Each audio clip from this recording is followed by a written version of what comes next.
meeting to order. First item of business, Ellen, would you please take a roll call? Certainly. Good morning. Trustee Alexander.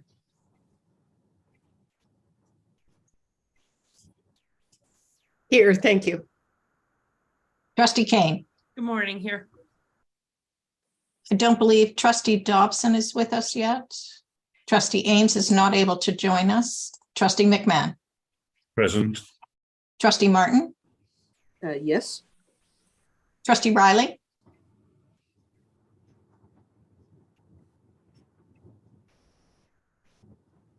Trustee Riley, can you hear us?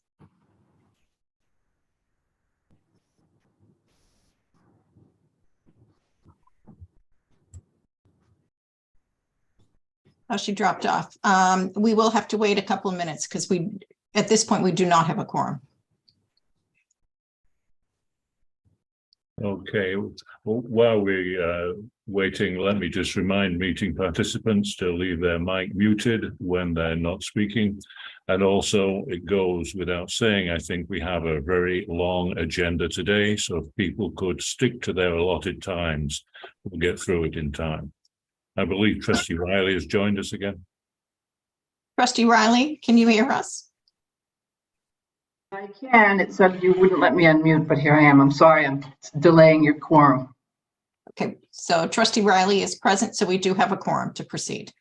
Okay, so could I have a motion for the Board of Trustees at Academic and Student Affairs meeting to go into executive session under the provision of 1 MRSA section 4056A to discuss the evaluation of personnel and consideration and discussion of appointments, evaluations, employment, and duties. So moved. Second.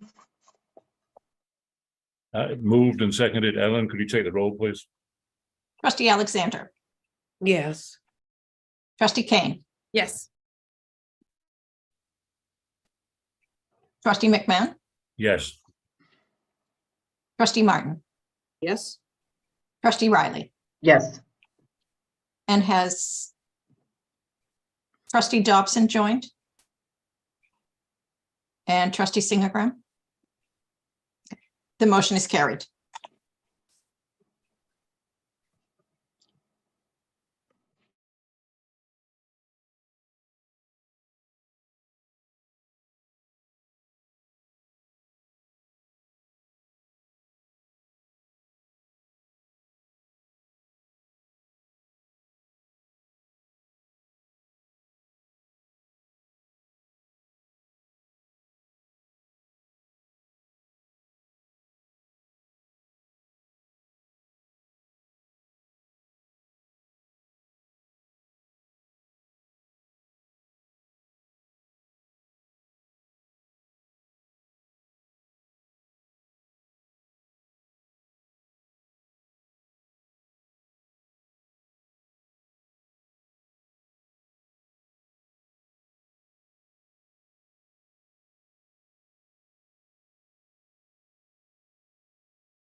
Hey, Heather, can you move me to the breakout room?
Ellen, can you see that we have a quorum from your screen? Yes, we should be all set. Okay, so the first agenda items are the University of Maine System 2023 tenure nominations that we've just spent some time reviewing. Are there any questions or discussion on this topic? Seeing none, I'll read the text of the proposed resolution that the Academic and Student Affairs Committee forwards this item to the March 26, 27, 2023 Board of Trustees meeting for approval of the following resolution. That the Board of Trustees accepts the recommendation of the Academic and Student Affairs Committee and approves the recommendations for tenure submitted by the University of Maine System. Approvals will take effect September 1, 2023 for faculty with academic year appointments and July 1, 2023 for faculty with fiscal year appointments. Can I have a motion? So moved. Moved by Emily. Is there a second? Second. Seconded by Trustee Martin. Can you take the roll call, please? Certainly. Trustee Alexander, Yes. trustee Kane, Yes. trustee McMahon, Yes. trustee Martin, Yes. trustee Riley. Yes, The motion is carried. And the next item on the agenda is tenure at time of hire, professor in the Department of History at the University of Maine. Are there any questions or discussion?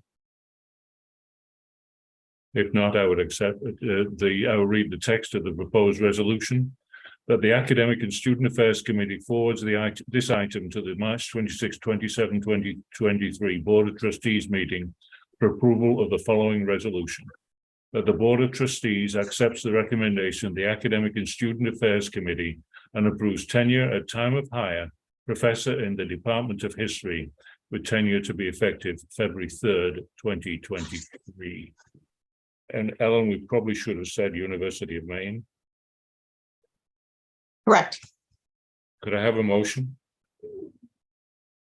So So moved. moved. Moved, Second. Trustee Alexander, seconded by, Me. okay, Trustee Kane, I believe. Any discussion? If not, Ellen, could you take the roll? Trustee Alexander, Yes. trustee Kane, Yes. trustee McMahon, Yes. trustee Martin, Yes. trustee Riley. yes, The motion is carried. The next agenda item is tenure at the time of hire, professor in the Department of Kinesiology, Physical Education, Athletic Training at the University of Maine. Are there any questions or discussion? Seeing none, I'll read the text of the proposed resolution. That the Academic and Student Affairs Committee forwards this item to the March 26, 27, 2023 Board of Trustees meeting for approval of the following resolution. That the Board of Trustees accepts the recommendation of the Academic and Student Affairs Committee and approves tenure at time of hire, professor in the Department of Kinesiology, Physical Education and Athletic Training, with tenure to be effective February 3rd, 2023. Can I have a motion? So moved. I didn't see who moved that, sorry. Trustee Alexander, Okay, and second? Second. Seconded by Trustee Martin. Any discussion? Alan, could you take the roll? trustee Alexander, Yes. trustee Kane, Yes. trustee McMahon, Yes. trustee Martin, Yes. trustee Riley. yes, The motion is carried. And the next item on the agenda, for which we are 10 minutes early, and the only thing between us and lunch is Vice Chancellor St. John with a unified accreditation update. Thank you, Trustee McMahon. Armed with the knowledge that I stand between everyone and lunch, I will be brief in my two updates for you both, really on the same subject. First, I'm pleased to say that from the outset of our NECHI comprehensive evaluation process and the beginning of the conversation with the board a couple of years ago about the system-wide strategic plan now in development, there was a thoughtful concern to make sure that our obligations to NECHI were in alignment with, consistent with the work of the board, the chancellor and the presidents, and many others in developing our new strategic plan. So one of the things that we have done in response to the NECHI evaluation team report that we received in December following the team's October visit to all of our universities and law school is to embed as goals within the first draft of the system-wide strategic plan, which will be released for review and consideration across our universities and law school tomorrow in a message from the chancellor. We've embedded in the plan a series of to-dos that have come out of that NECHI evaluation team report.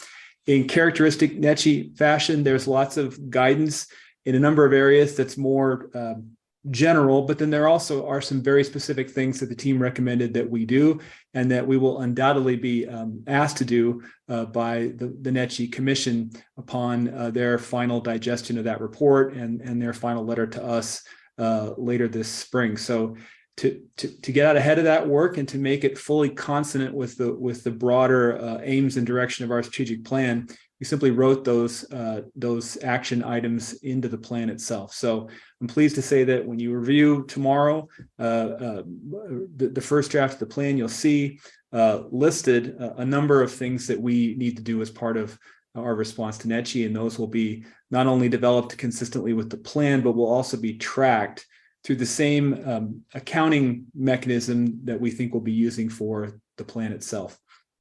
I will say, with credit to the university accreditation officers and the university's financial aid directors, we've already achieved one specific request that was in the evaluation team report. We've already done it.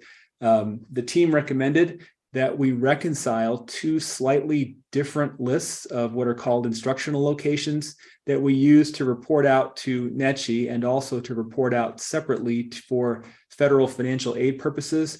Over time, each university had developed its own list, and over time, some of those two lists, the NECHI list and the federal financial aid lists, were slightly different.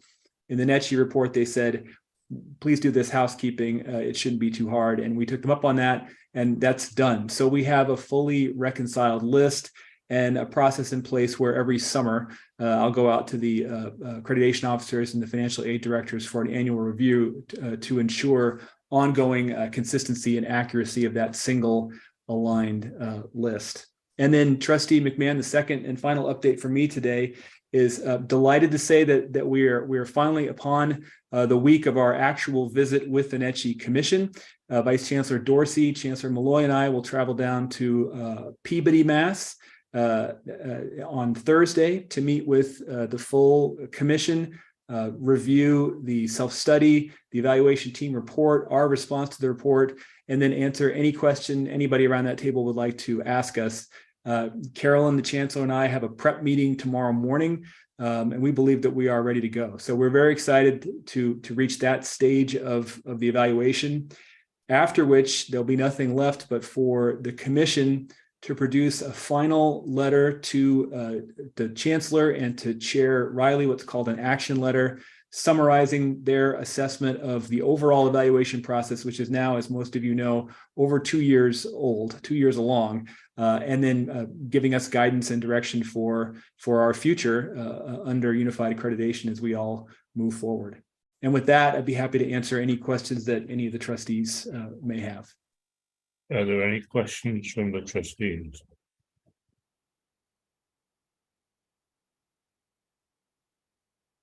Are there any questions from the faculty reps to the board?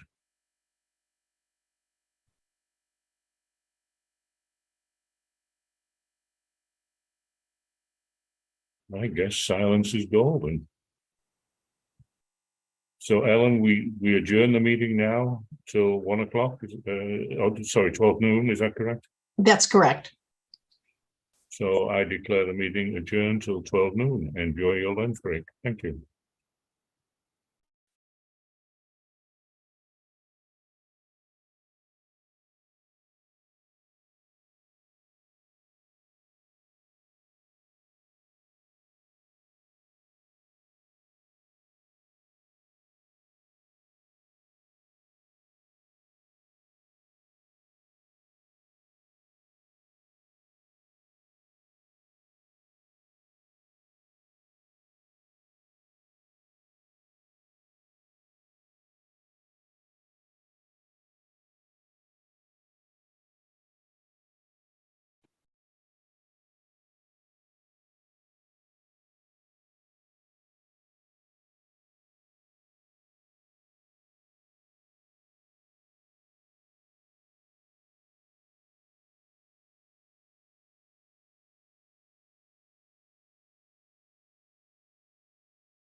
Welcome back, everybody.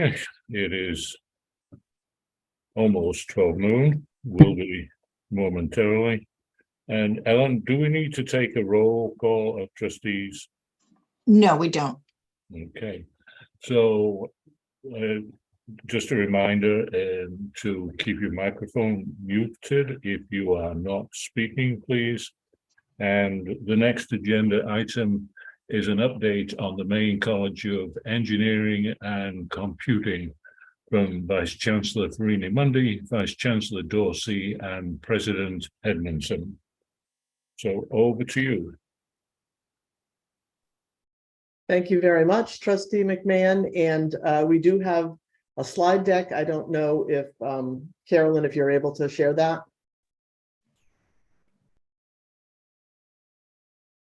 And Carolyn is not on yet, so let me try to find it. Carolyn? Hi, Carolyn. We didn't prepare this piece, but are you able to share the slide deck? Yeah. Okay, sorry. I'll start talking while you. Let me make sure. Okay, thank you. In any case, we're delighted to be back before you with a slight renaming of the topic formerly known as MESIS. MESIS was the Maine College of Engineering, Computing, and Information Science. And a part of what we've been doing in the past several months is talking to a lot of faculty and experts on these topics. And the suggestion is to simplify the name to the Maine College of Engineering and Computing, because information science by some is considered, I guess, a subfield of computer science. Anyway, this is what we're working with now, Maine College of Engineering and Computing, MCEC.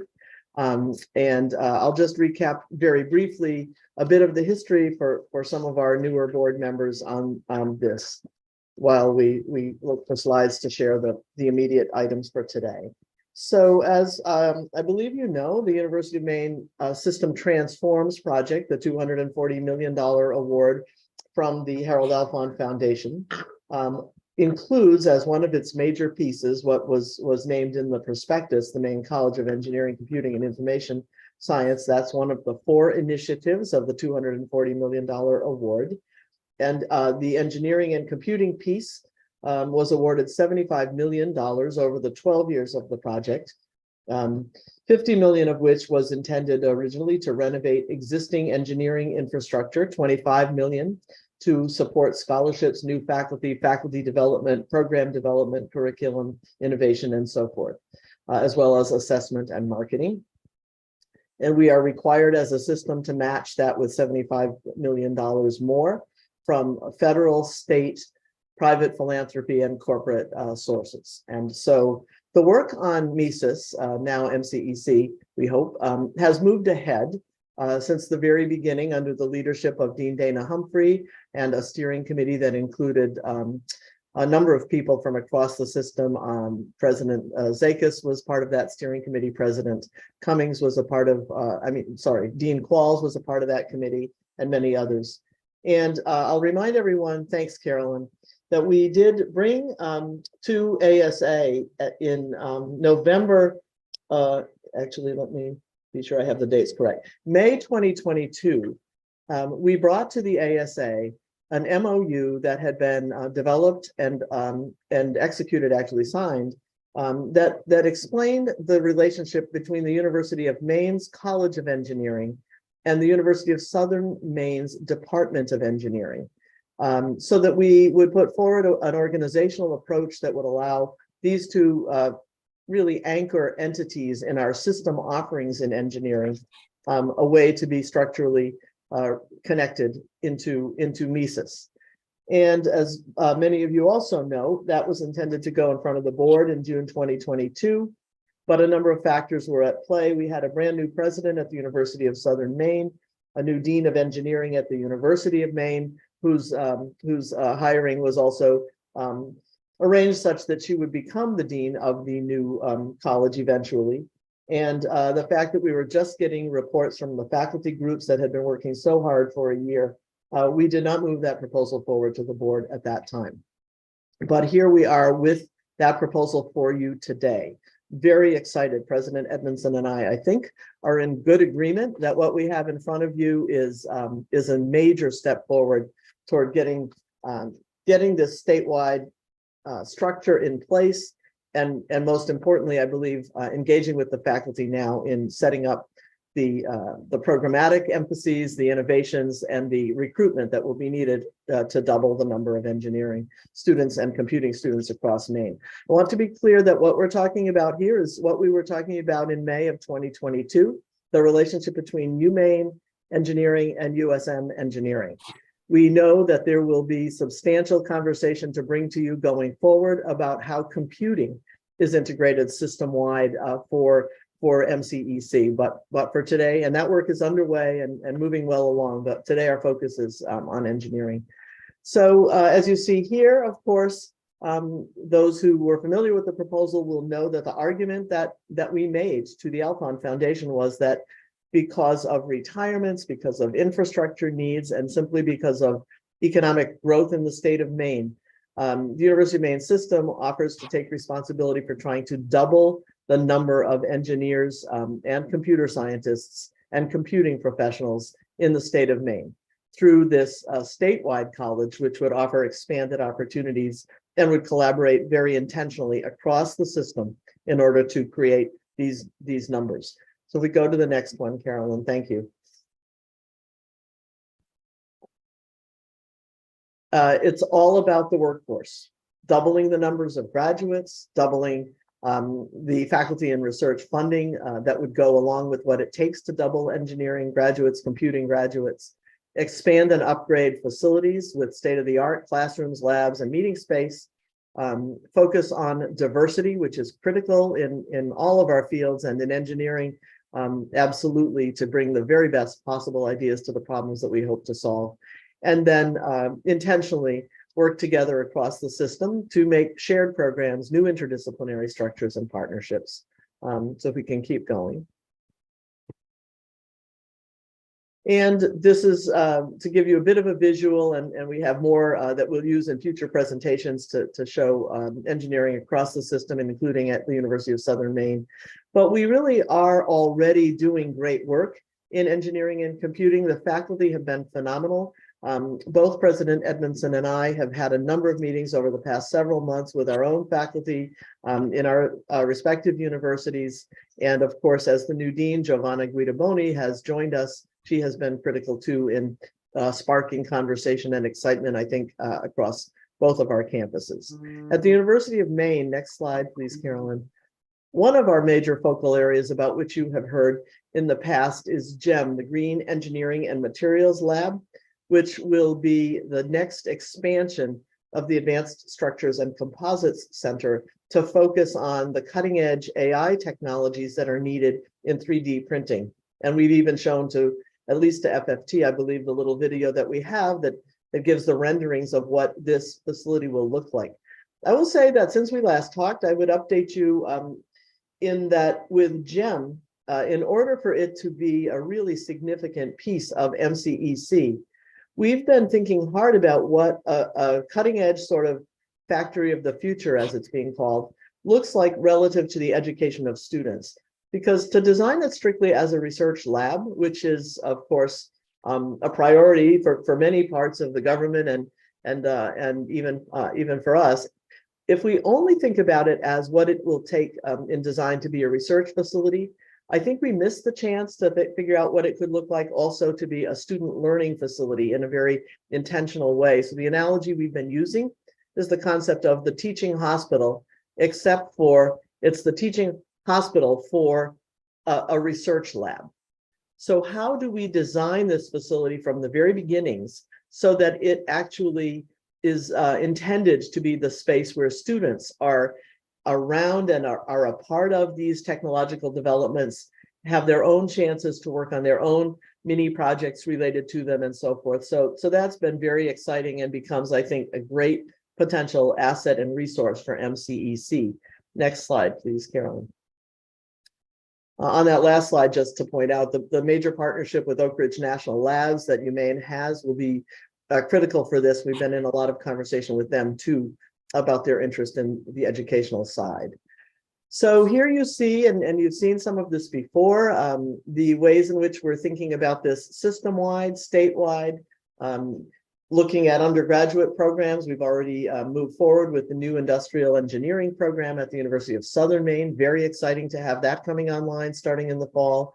UMaine, as the home of the graduate programs in engineering and computing, several programs, we will be looking to expand what we're making available in Portland through the Maine Center. And then expanded pathways from across the system into MCEC, into USM and UMaine engineering programs and beyond. And just, speaking with Dean Guidoboni, it's clear that the sky is sort of the limit and what we can imagine and design going forward.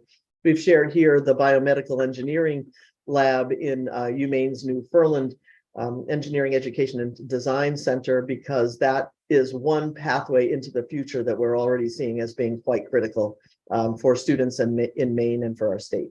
So next slide, please. And just a very quick summary of some of the features of the University of Maine's College of Engineering are listed here. I won't go through all of these other than to particularly point to the high placement rates, great reputations, great reputation for our grads among CEOs in Maine's major companies. And we have very solid enrollment here and about, close to 80 faculty. I remind folks that this is a faculty that works across the bachelor's, master's, and PhD levels and has substantial engagement in research programs across the university. So we bring all of this great strength, and we're very excited about our partnership with the University of Southern Maine. And I'll turn to President Edmondson. Thank you, President Freni-Mundy. And so this is an overview of the University of Southern Maine. We currently have 3 undergraduate programs in engineering. And as President Freni-Mundy mentioned, we have the new industrial engineering program starting in the fall. We're very excited about that. And you see our enrollments reflected here. I've been very pleased in meetings that I've had with the engineering department over the past several months to learn of their incredible commitment to our students, their commitment to the programs that we're offering, and their commitment to their field of engineering. We can move forward with this. Thank you, Carolyn. And so it's exciting to be at this point. We have a revised memorandum of understanding that reflects a lot of feedback that we've had over the past several weeks. I will say that I think President Freni-Mundy and I have had, I can't even imagine how many hours of conversation that we've had about the MOU. And I also want to thank her for that. And I also want to thank Vice Chancellor Dorsey as well, who's been quite helpful as we brought this to its final stage. So the changes that you'll see in this revised MOU is that it has the name of Maine College of Engineering and Computing. That's the new preferred name. The reference to the USM engineering programs has been changed to the USM engineering department. There's an amended reference to the USM as a division of engineering, which was in the original MOU. It's now has been changed to a cooperating department with MCEC. And we delete reference to the USM faculty with appointments in USM Division of Engineering and MCEC, and instead replace it with in accordance with the provisions of a cooperating department.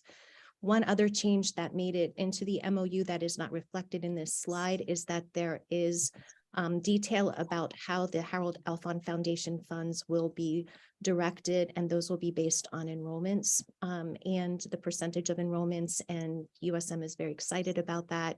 And we recognize that the USM Foundation and I will work together to raise matching funds in accordance with the expectations of the Harold Alfond Foundation. Carolyn, we can go to the next one. So we are asking ASA to approve the resolution. I would like to share just briefly that I also want to give special thanks to the faculty at the University of Southern Maine. Over the past week, they called several special meetings. There was a special meeting of the engineering department where there was a vote taken on this particular proposal, and the vote was 6 in favor, 1 opposed, and 1 abstention.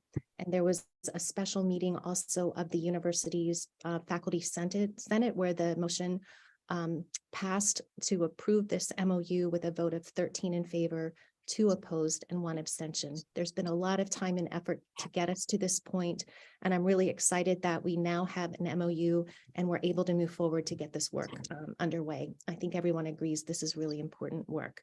And so we are asking for ASA to approve the resolution. You can see that here. And I think that is our last slide.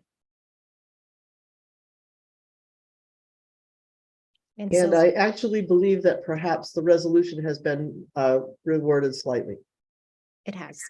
Yeah. And so unless there are questions, I believe Trustee McMahon will read the resolution. We have a slightly amended resolution to show that my first issue is, are there any questions by the trustees?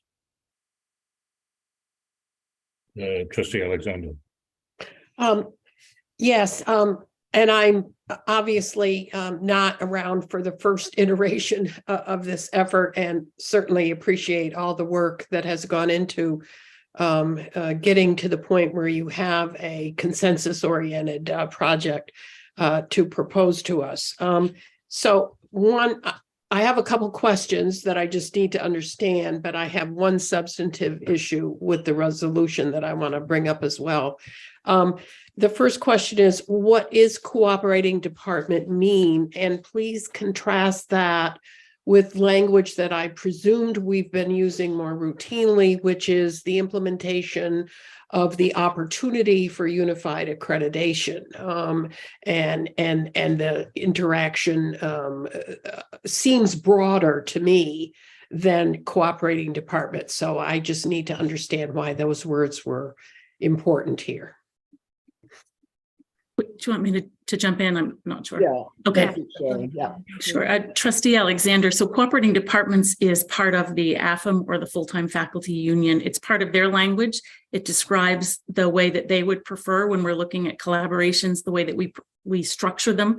It talks about a little bit about the institution and how many, or the extent to which they would have cooperating departments. It offers faculty security in knowing that they will have a home campus, that they will be evaluated by the peers from their home campus, some specifics like that that would relate to faculty and some institution issues when it comes to collaborating. So it is a term that is in the AFM contract, and it is something that AFM and faculty members have asked us to consider when looking at different ways that we're bringing academic programs together. So in the past, I think we've just talked about collaborations and partnerships and having an MOU that describes it, but this just adds an extra layer of security for faculty and the folks in those individual units that would allow them to collaborate, but still be part of their home campus. So happy to offer you the language from AFM. I can send it to you. In terms of getting this off the ground and getting the actual relationships going and the programs resolved as to who's doing what, where, when is the opportunity for the rest of the system to have any benefit from this very expensive and well-funded effort? Is this solely related to Orono and Portland, or is this something that is going to be offered through our normal channels of unified accreditation and innovative programs involving the other campuses? So I'm happy to start that one, and I might call on President Zakis to help with this. But the original planning, Trustee Alexander, was indeed system-wide. As soon as we had the award and began to assemble committees, there were representatives from, I believe, all of our universities, and certainly sessions and open events where we included opportunities for people to engage. And because of the specialized faculty and folks and expertise needed for engineering and computing, we don't have a full-blown set of faculty at every one of our institutions, but we already do have a number of pathways programs in place that allow students who might be elsewhere beyond USM and UMaine in engineering to start their programs at their home campuses and then move into the offerings at UMaine and USM. That'll be made even more robust, I believe, and more available, both with the tools of unified accreditation and the resources that we have for MCEC.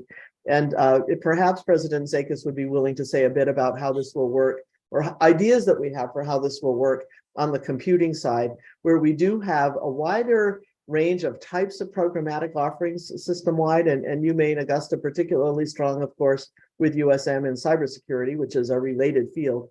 So Joe, I don't mean to put you on the spot, but I do kind of anyway. Yeah. No, you did. Thank you. But let me start out with this: is that two things. First of all, is that UMA also has an engineering pathways program that will be working very closely with the MEC, the new Mises, basically. And so there are others that are participating in this engineering besides Orono and USM. So that's the kind of first thing. The other thing is that the computing folks have been kind of, the engineering is the first shoe to drop. Computing folks across the system have been gathering. Penny Renges at Orono and I have kind of gathered folks, at least start to kind of get the pieces in place, kind of thing. We've already started making some really good work on transfer issues and things like that. So we're really kind of ready for trying to figure out how we can affiliate or how we can kind of charter into this while still being kind of, in a sense, we're not a cooperating department because we don't have engineering necessarily, but there may be other ways of us to affiliate for the greater good. Is there any way this language about cooperating department could be provide a barrier to the expanded ability of this yet to be fully defined set of opportunities going on elsewhere? In other words, is the faculty asking for that language because that would provide some means by which other universities could not be involved in some of this program? No. Sorry, Joe. Sorry about that. Well, I was going to say, I really think the cooperating department is a really kind of novel way of getting past, I think, some sticky wickets with Mises. So I think really that, and it is, I think, faculty proposed on this one. So I really do think it really clears a barrier as opposed to building one up. I do think that a cooperating department only works when you have departments on both ends. And so having other affiliations, whereas some of our institutions only have a faculty member who teaches in support or something like that. So if we don't have a department, how do we affiliate? How can we work together for the greater good of the goals that you saw in the slide deck? So really, I don't see it as a hurdle at all. Yeah, I would agree with what President Zekas said. I don't see it as a hurdle. The only piece of that would limit any type of partnership is the fact that in the language, it does state how much, to the extent like a % of their programming, that each one of the universities can participate in cooperating departments. So for instance, I was meeting with UMFK recently, and we were looking at her total number of departments and what % could be cooperating departments under this current language. But it does say, it offers the percentage, but at the same time, it says if it works out that UMFK wants to consider additional beyond that %, there's just a process they follow for approval. So I don't see it as a barrier. It's more a guide to protect academic programs at their institutions and the faculty that teach within them. Okay. I did have another issue I wanted to bring up, but I don't want to be the only one who may have other questions. So I'll wait, or I'll go next, whatever you want to do. Why don't you continue? You're on a roll. Okay. I saw Chair Riley put her hand up. Did you want to react to my first question? You've actually provoked. I just want to be clear, Carolyn. So I totally understand the cooperating department thing, and I think it's lovely to see it and that the faculty presented it. We've heard a lot about it, but I want to be clear. There may be we're not bound to only have cooperating departments here. There are other mechanisms by which, as this evolves. Okay, that's great. Thank you. And just to give a little bit more example is, I think what President Zekas was referring to. Yep. So cooperating departments outline specifically the type of programs that would enter into a cooperating department, but there are some scenarios where it wouldn't make sense. They don't have a full department. So they would reach an agreement another way with an MOU. Okay, that's great. Thank you. Sorry, Barbara. No, that helps me understand the climate within which this is likely to develop in the future. And I realize this is the first step.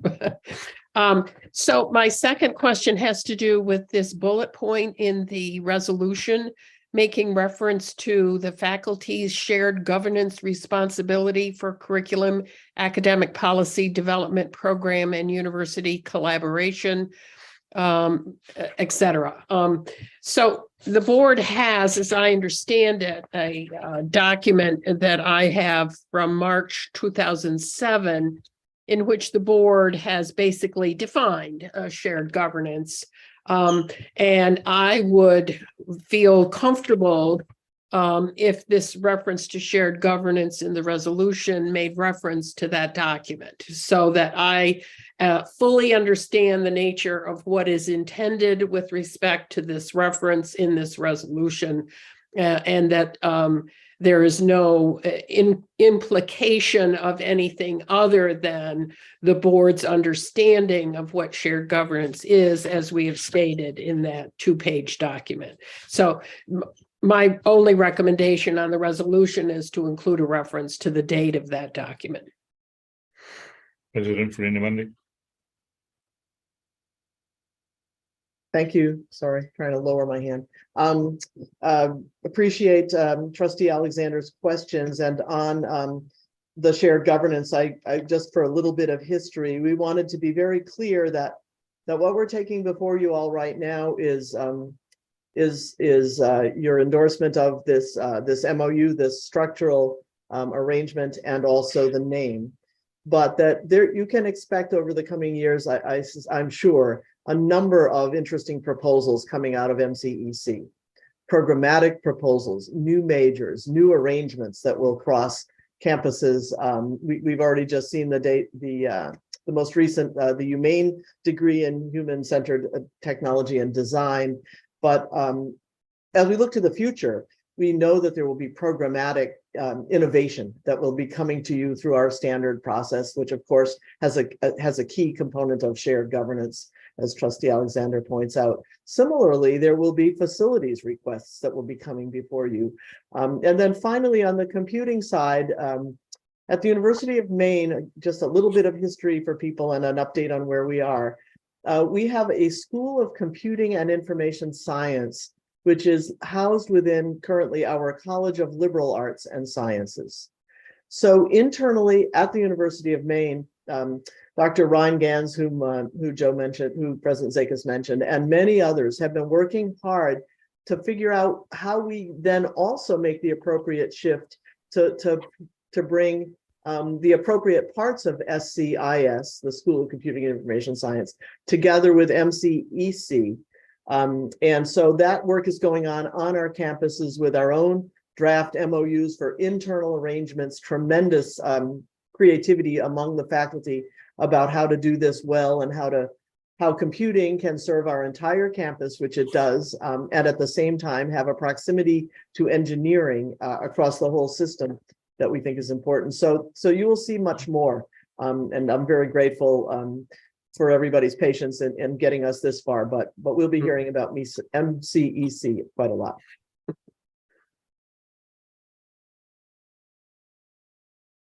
Thank you. Other questions?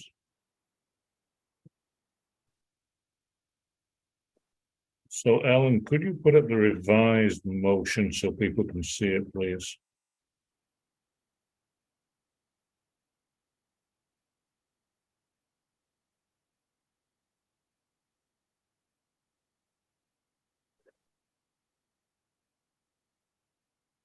So as you can see, the difference between what is in your board book and what is there is the insertion of cooperating department language.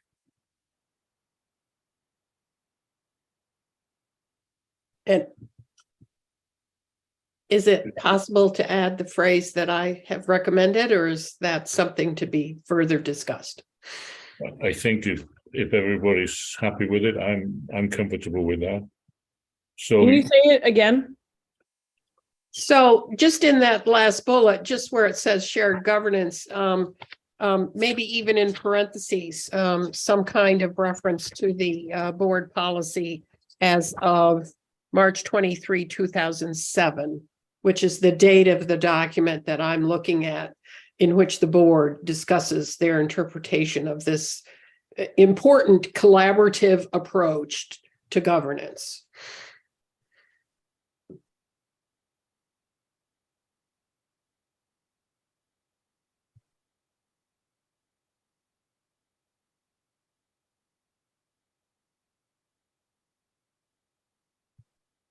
Thank you.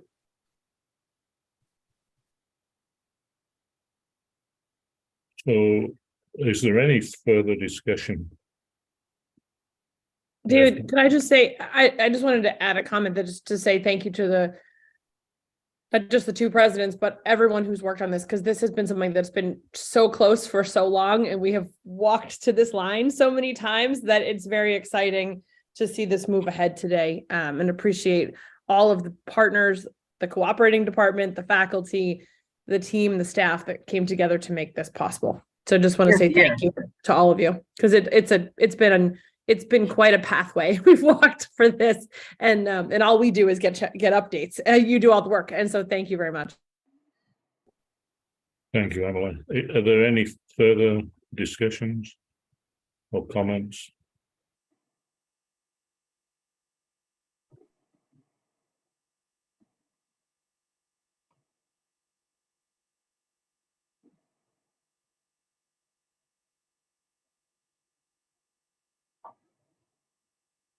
So you can see the motion as amended by Ellen in real time.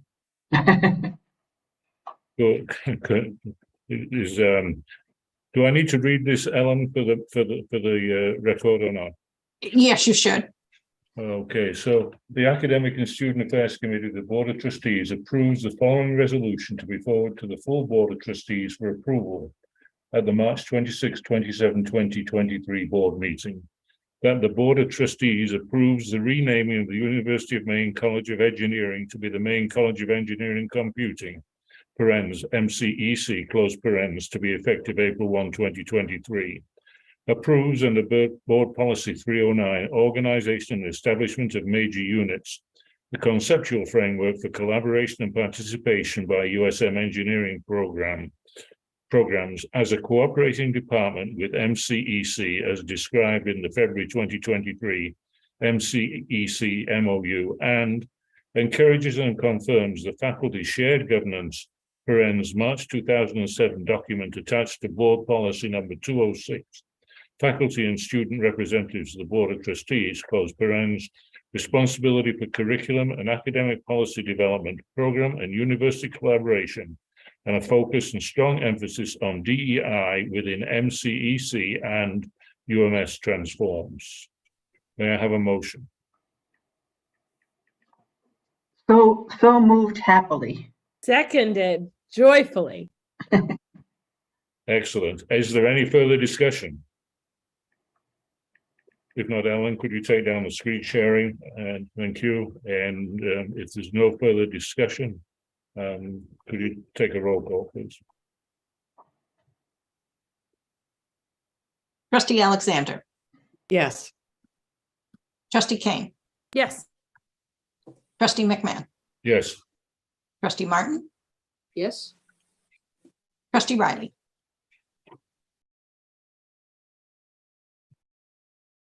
Hooray. Yes. The motion is carried. Thank you all very much indeed. And congratulations to all those who've worked on this. It truly is a monumental task, and you have approached it very wisely and cooperatively. Thank you So all so very much. Thank you. the next item on the agenda is the faculty initiated discussion, and I'll turn it over to Vice Chancellor Jeff St. John. So the board, the board will recall, I hope, that at the Augusta meeting in January, we had a wonderful presentation by Faculty Governance Council members.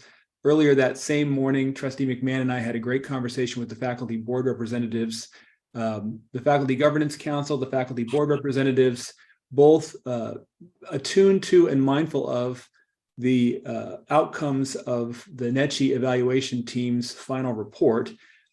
Among many of the recommendations and considerations the NECHI team shared with us is an understanding that faculty shared governance has to be understood, faculty input has to be understood, along with staff and student input in the unified environment that we're in. So without offering any specific direction or outcome, as is not uncharacteristic of NECHI, NECHI simply says, in your unified environment, how are you going to understand and work out the implications of shared governance? As Trustee Alexander rightly pointed out during the last discussion item, there is an existing Board of Trustees statement on shared governance. It's 16 years of age at this point and predates the advent of unified accreditation and predates the development of the NECHI team's review and subsequent report. So the Faculty Governance Council, and I don't want to speak for any of them or for the board representatives, but both groups have had substantive discussions of late about understanding how shared governance might work under unified accreditation. I had the chance to have a great conversation recently with the Chancellor and the board chair and Trustee Kane, chair of the board's strategic planning committee. We have in the first public draft of the strategic plan that will go out to the university community tomorrow, a very simple and short statement drawn really in response to the NECHI evaluation team report, simply saying, NECHI says, faculty, student, and staff input needs to be understood under unified accreditation, and that includes review of shared governance. So nothing necessarily altered or changed by virtue of that statement, simply the need for us in response to our accreditor to have a discussion in some form. Again, the trustee leadership have been great in acknowledging that. The Chancellor has acknowledged that. What form that discussion takes is certainly up to the trustees. But I know that our faculty reps are interested in discussing shared governance in our unified environment, and that's really the background and I'm happy to share that with the group today. So with that, I'll turn it over to Mike Scott and his colleagues among the faculty board representatives group. Thank you, Jeff. Mike, just a clarification. Could we have the faculty reps identify themselves, just so everybody knows who are the faculty reps on the call? I can't see everybody on one screen, but Mike Scott here. Mike, yep. Matthew Bampton from USM here. Clyde Mitchell, UMF. William Otto from UMaine Machias. Hi, folks. It's Patrick Cheek from UMA.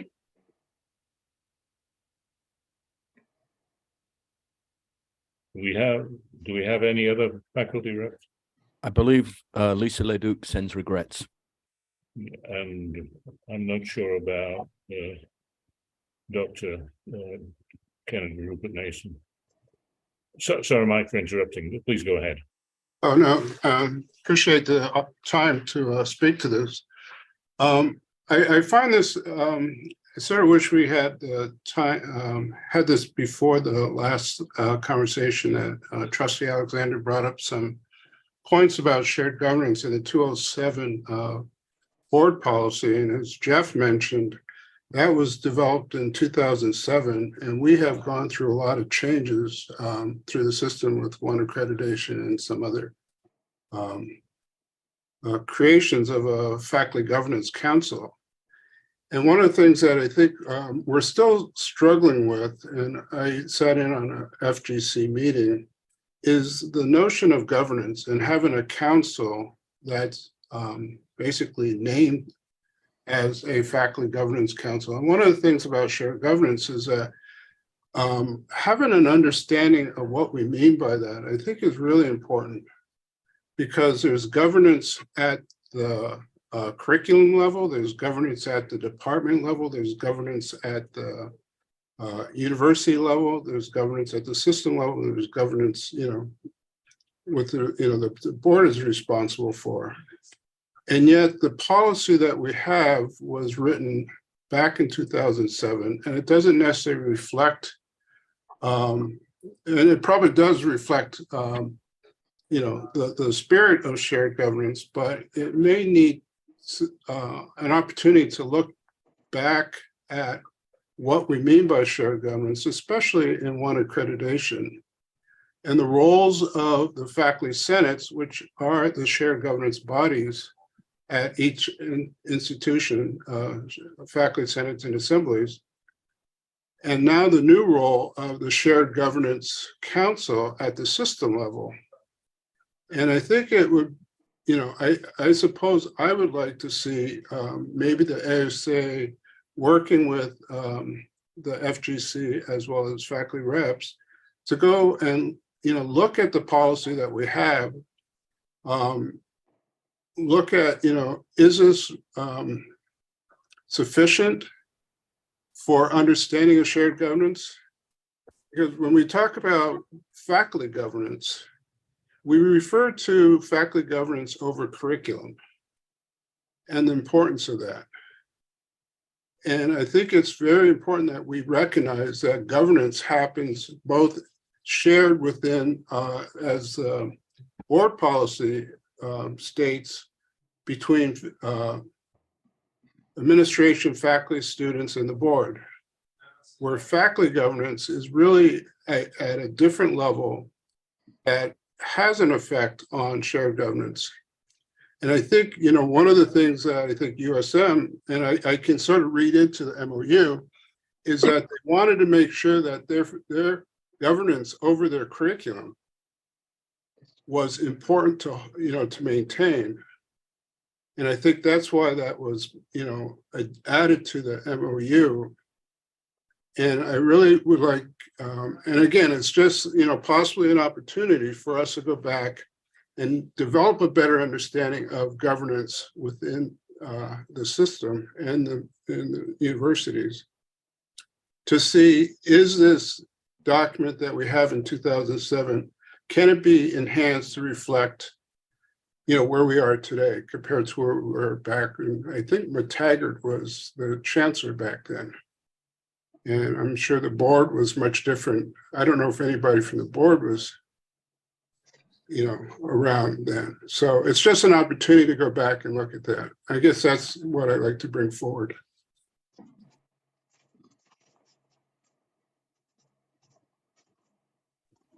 Any other faculty reps want to comment on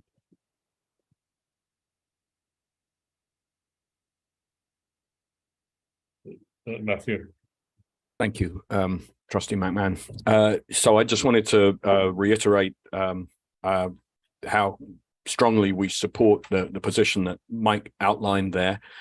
And I really have been charged by my colleagues at USM to emphasize the importance that we place on the role of faculty in the governance process, particularly around control of curriculum and the management of the development of new curricular offerings. And therefore, in this new unified environment, the management of relationships with our sister institutions. Faculty feel extraordinarily strongly that we must exercise significant control over the way curriculum is developed, delivered, and what it constitutes.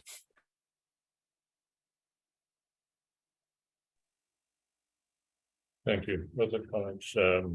Clyde.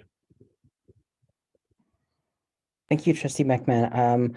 I would agree with everything that Mike and Matthew said. And I do think that although the current policy, I think it stands fine as it is, it could be a good time to review it, particularly in the light of the fact that it's unclear about the role of the Faculty Governance Council, which they have seemed to have suggested that they would be more of a communication process, and that the control of the curriculum should be retained at the campus level. However, obviously that doesn't kind of account for the fact that there might be there are programs that are going to stretch across the different campuses. So I think this is the right time to look at it.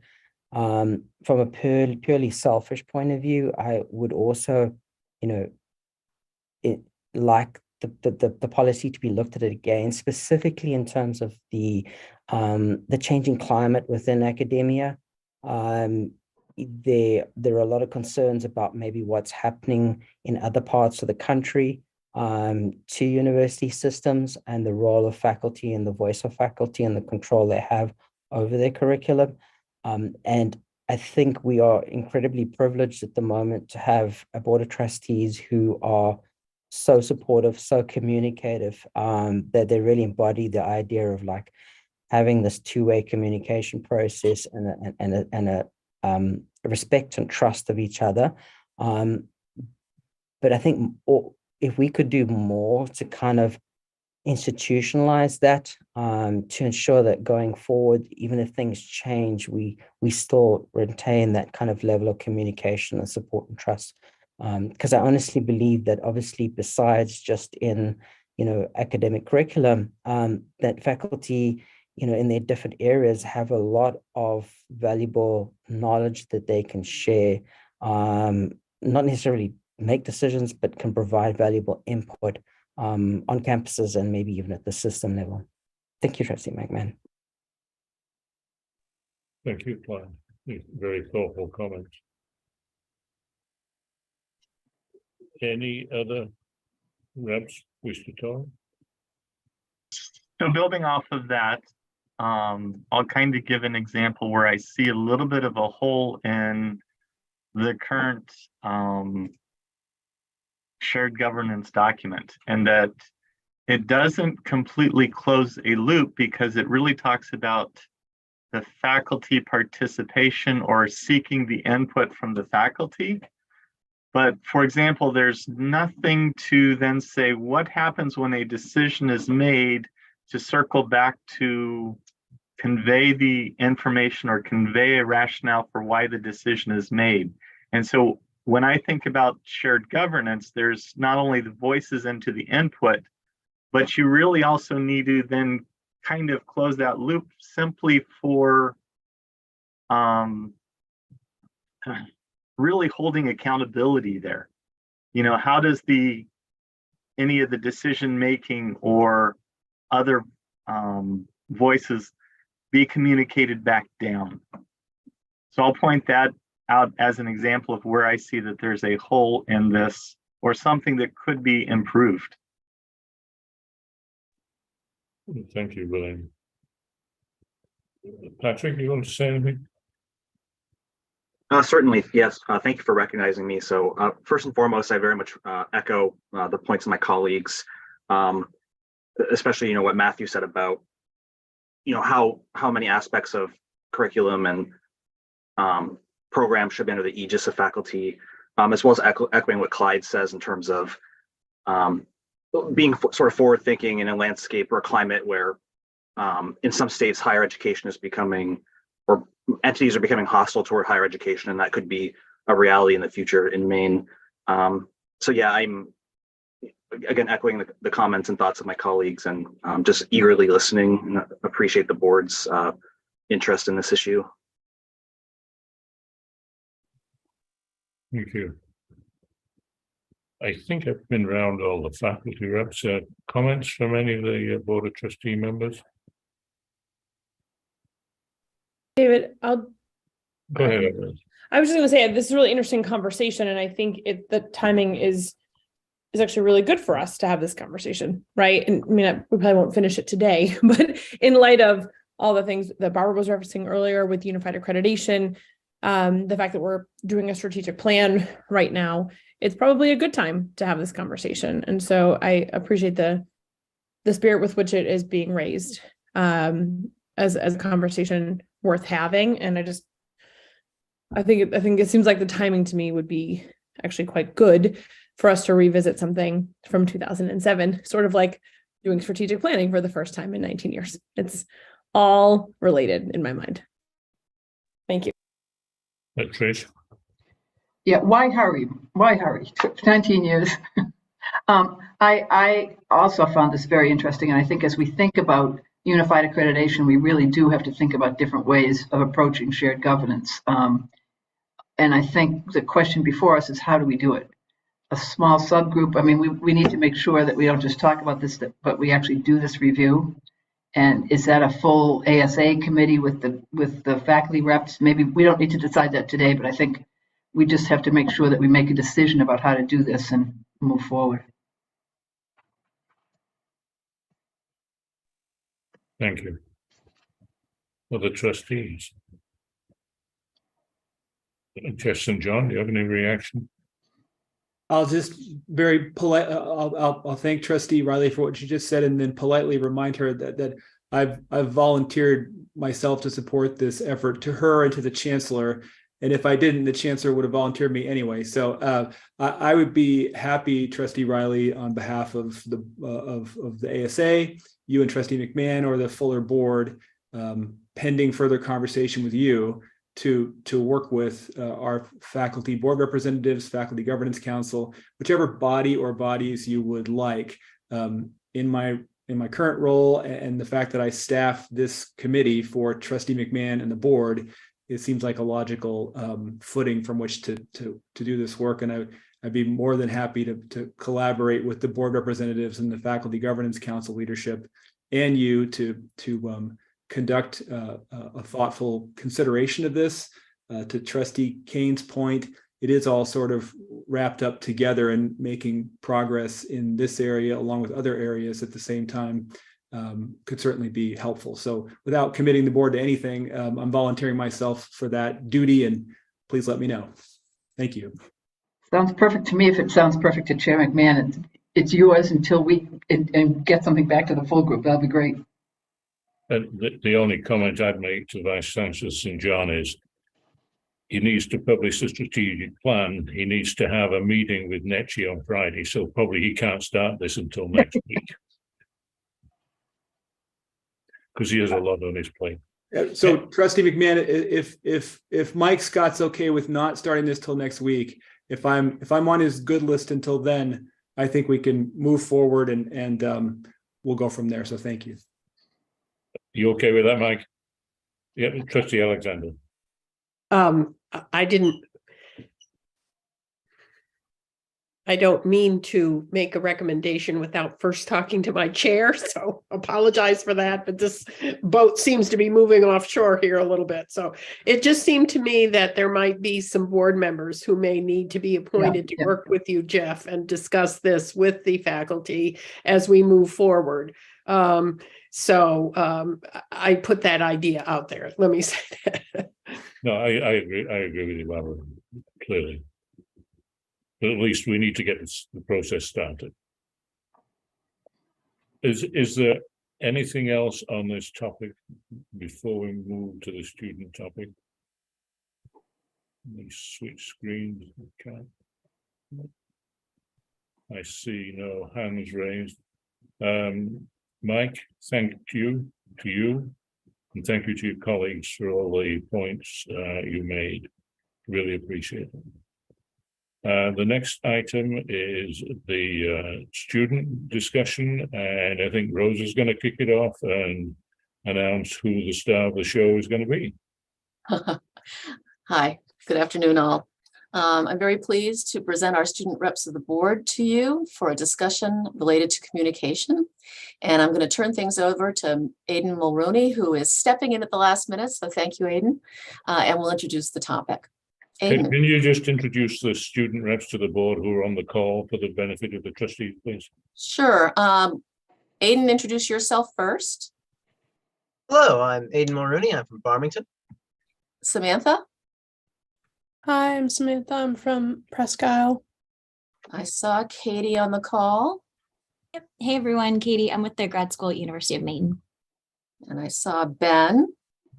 Hi, I'm Ben. I'm at UMaine as the rep. Let's see. Rachel's in class. Is Lisa with us? I might have gotten everybody. Did I miss anybody in the many pictures on my screen? I think that's everybody who could be with us at this time of day. So Aidan, the floor is yours. In our discussions about issues that impact the entire student body across the campuses, a common theme that arose was breakdowns in communication. The student body either not receiving or not understanding information from the various campus administrations. And we have a bunch of examples of that theme. To start with my bit from UMF before I start giving you the clip notes of Rachel's notes.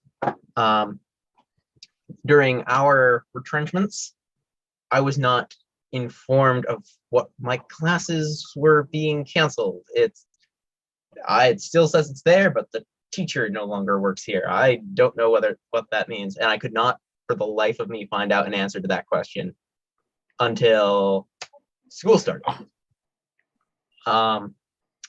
Now to Rachel's descriptions of events at Machias, the cancellation of sports, they found out through the media, not through any campus channel. The fact that they were being sent home for COVID, they found out through students from other campuses, not any official campus communication.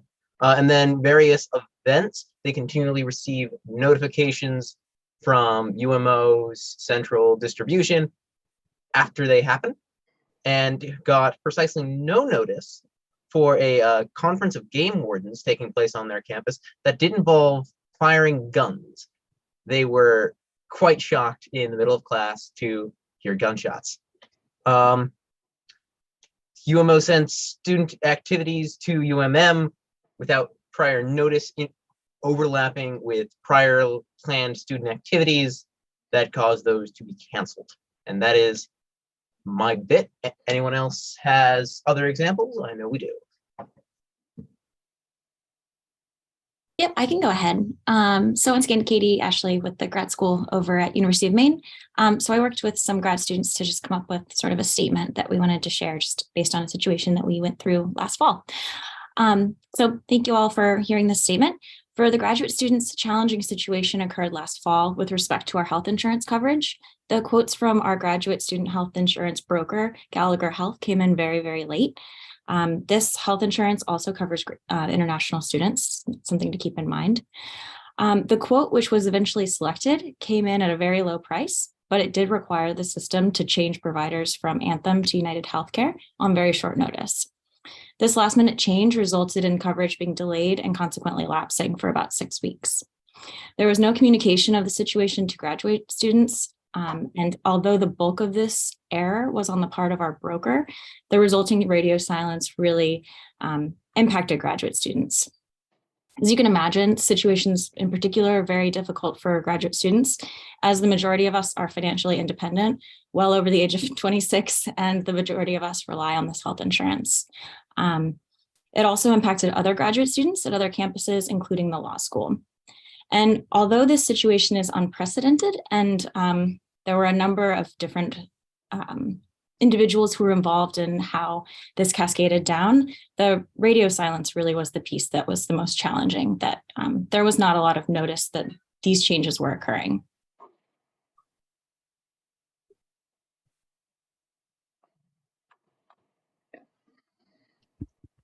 I can go next here.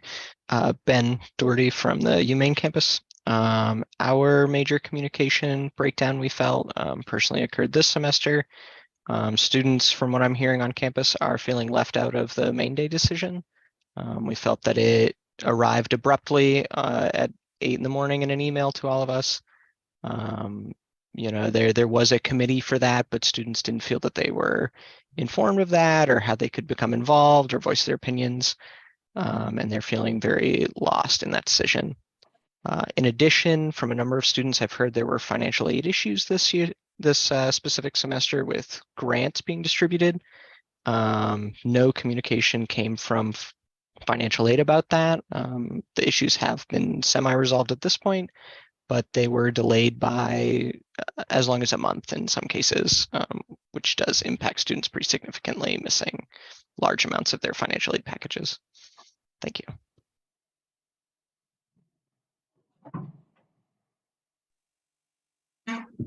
As a point of clarification, can some of the speakers tell us about what they've done to try and correct the situation.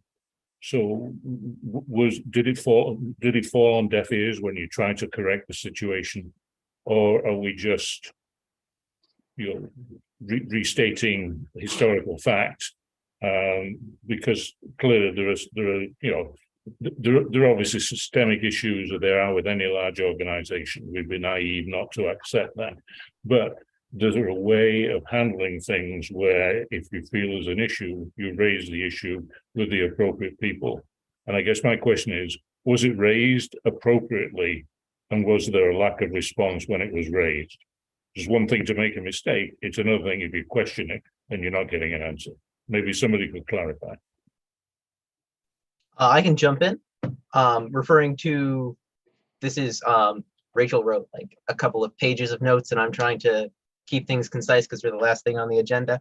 After events were canceled, SAIL, the group at UMM that organizes these events, has reached out to, I can pull that up quickly.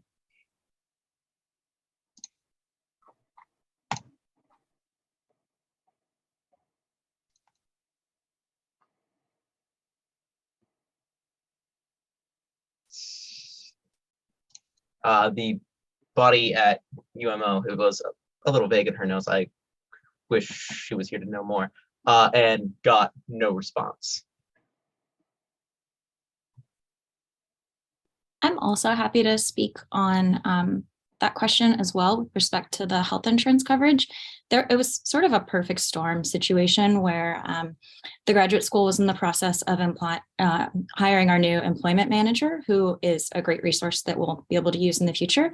But she was not in her role yet. And there was also some lapsing with forms in terms of processing assistantships and whatnot.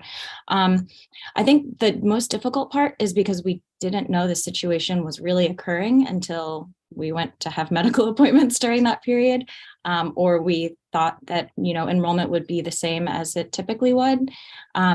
It was hard for us to identify that. And I think the result is, even in my own personal situation, I'm still dealing with making sure that bills that I had accrued during that time period are now retroactively covered. And so I think it's more an issue of not knowing who to contact. And now it is great that we have our employment manager. But at the time, that was certainly we weren't sure who to ask. And I think we really clogged up a lot of our administrative personnel who also didn't really know how to resolve the situation. It was kind of a tricky one for sure. Rosa, you have any comments, questions?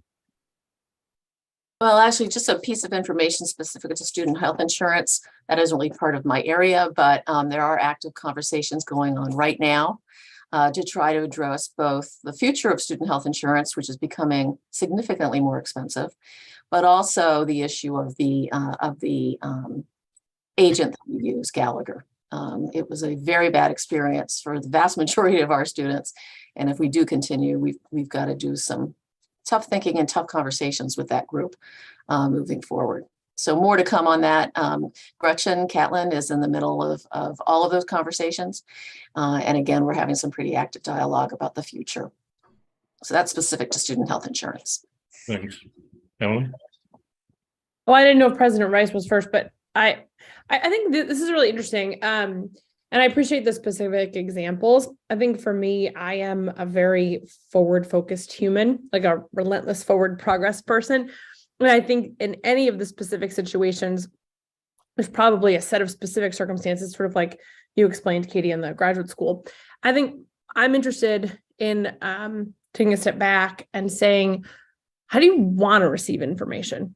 Because I know that I find it challenging myself, right? Because it's an email, but I get 17,000 bazillion emails.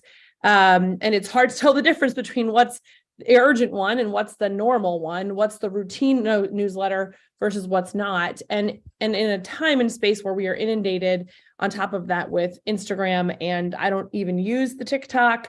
I did call it the TikTok on purpose. I do not use the TikTok. I do use the Facebook, I do use the Instagram, I do use the Twitter, but I find there are so many channels. And I think I follow most of the university system channels that I can. And I'm also a part-time graduate student myself, right? So I get the student emails too. And I'm constantly like, wait, did I miss something? Was it in there? So I'm really interested and genuinely from a specific campus perspective, also as we're set to go live tomorrow with our first draft of the strategic plan, that we genuinely want feedback on, right? We want people to read it and send us their thoughts, right? So I'm really interested in this conversation as we're looking for the same way we did with unified accreditation, trying to get all the stakeholders together.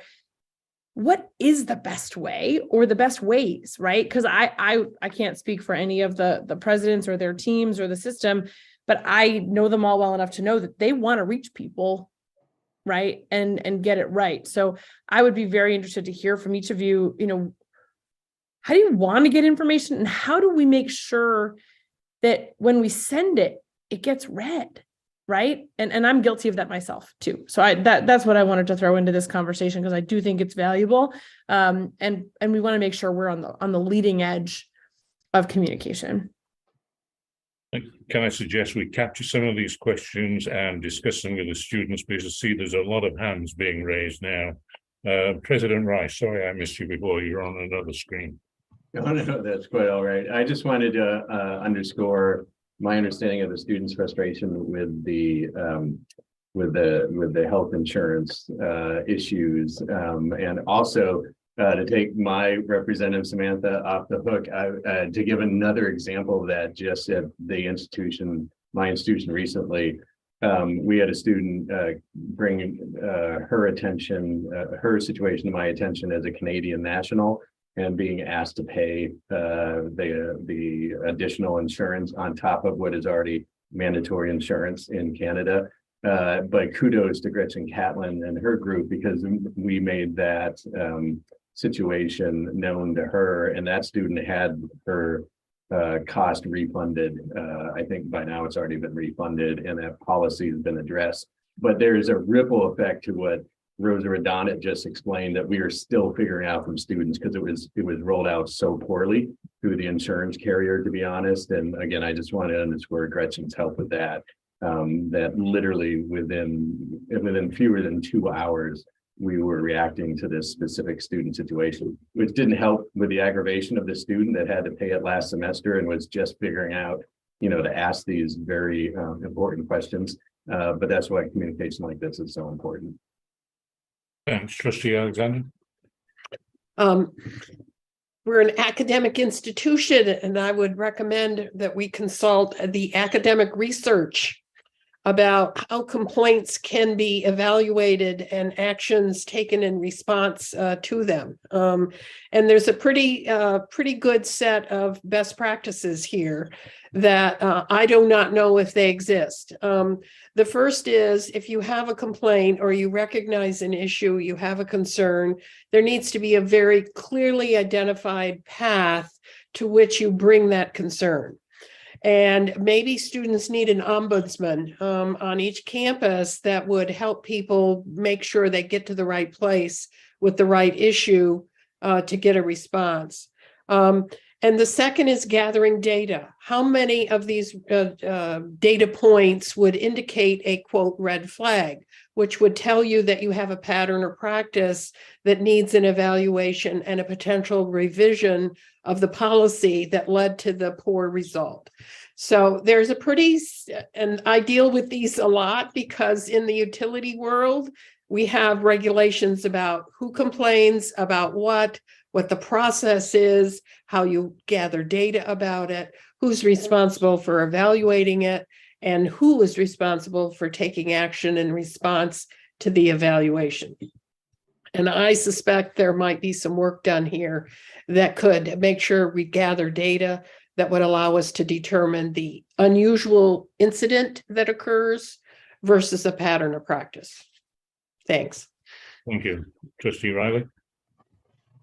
Yeah, I think that's a great suggestion, Barbara. I was struck with the graduate student health program, and I think we need to do a much better job in our health coverage generally, but I wonder if there should be a concerted effort to engage the state-based exchange most graduate students are over 26 and are low income and would qualify for really good health policies on the exchange with significant subsidies. And it just seems we ought to be more aggressive. And maybe we don't need a broker at all, but it might be a strategy we want to pursue a little bit more. Emily, you still have your hand up again? Sorry, that was just an errant hand up, lowering it now. Thank you. No problem. I can see Rosa is writing copious notes on this and don't see any other hands up. I really appreciate the frankness of the students. The only way we find out what there are issues is by a forum like this where we give them an opportunity to raise the question. And I think, Rosa, you can certainly encapsulate the discussion and maybe make some recommendations for follow-up. Yep, we'll have some further conversation with the students and come back with some other suggestions. I've also had some conversations with the chief student officers as well around communication lines. So I think Patrick has a question. Thank you so much. And I'm not trying to change the subject, but it's related to students' well-being, in my opinion. I think it also do things like help students afford health insurance. But I was just curious if this subcommittee and or the board have either been aware or have any opinions on upcoming legislation. It's called LD 512, and I'll paste it in the comments, but it's basically an act to create 50% tuition waivers for full-time University of Maine system students. One of the waivers would be for basically a cohort of students, and then the second waiver would be for sort of full-time long-term residents of Maine.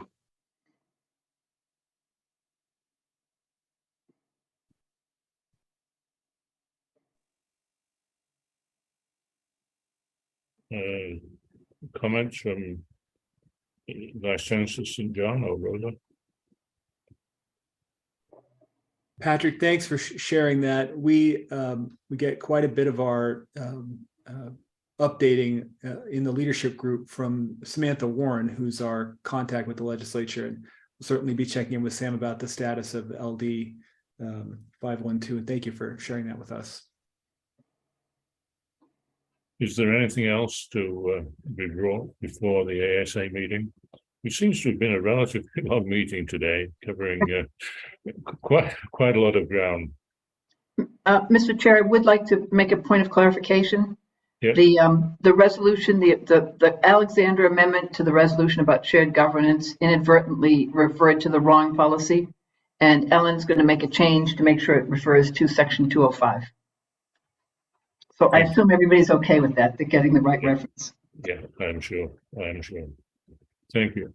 Well, let me thank all participants today, particularly Vice Chancellor St. John, the Provost, for the excellent job they did on outlining the candidates for tenure, the major players in MCEC, and of course the faculty, reps and their discussion, and our students. Really appreciate everybody's frankness and input, and I just wish you a pleasant rest of your day. I declare the meeting